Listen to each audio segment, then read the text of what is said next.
কমনিয়ত কেনে আছা welcome again আজি তোমালোকৰ কাৰণে মই আৰু এটা সাধু লৈ আহিছোঁ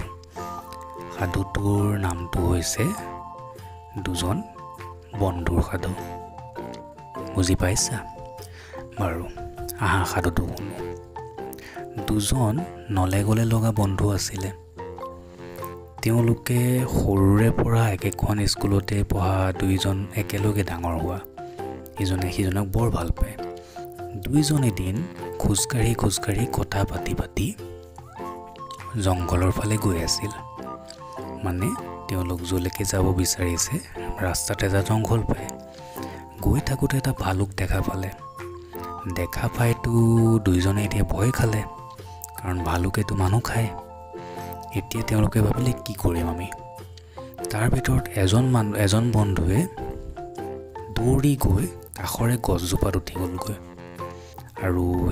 যিজন বন্ধু আছিলে তেওঁতো গছত উঠিব নাজানে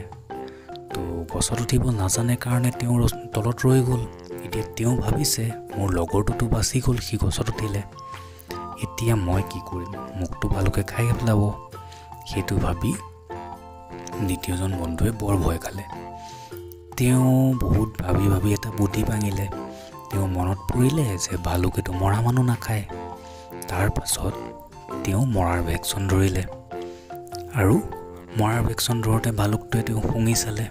তাৰ পাছত গম পালে যে নাই উশাহ ওলোৱা নাই মৰি গ'ল তাৰপিছত ভালুকটোৱে তাৰ কাণত কথা এষাৰ কৈ গুচি গ'ল ইজন বন্ধুৱে ভালুকটো যোৱাৰ পিছত গছৰ পৰা নামি আহিলে আৰু সুধিলে যে কি ক'লে তেতিয়া তেওঁ ক'লে যে ভালুকটোৱে মোক ক'লে যে বিপদৰ বন্ধুহে আচল বন্ধু মানে মাইনাহঁত কি বুজিলা যে যিজন বন্ধুৱে আমাৰ বিপদৰ সময়ত সহায় কৰে তেওঁহে আমাৰ প্ৰকৃত বন্ধু বাৰু মই যাওঁ দিয়া মাইনাহঁত বাই বাই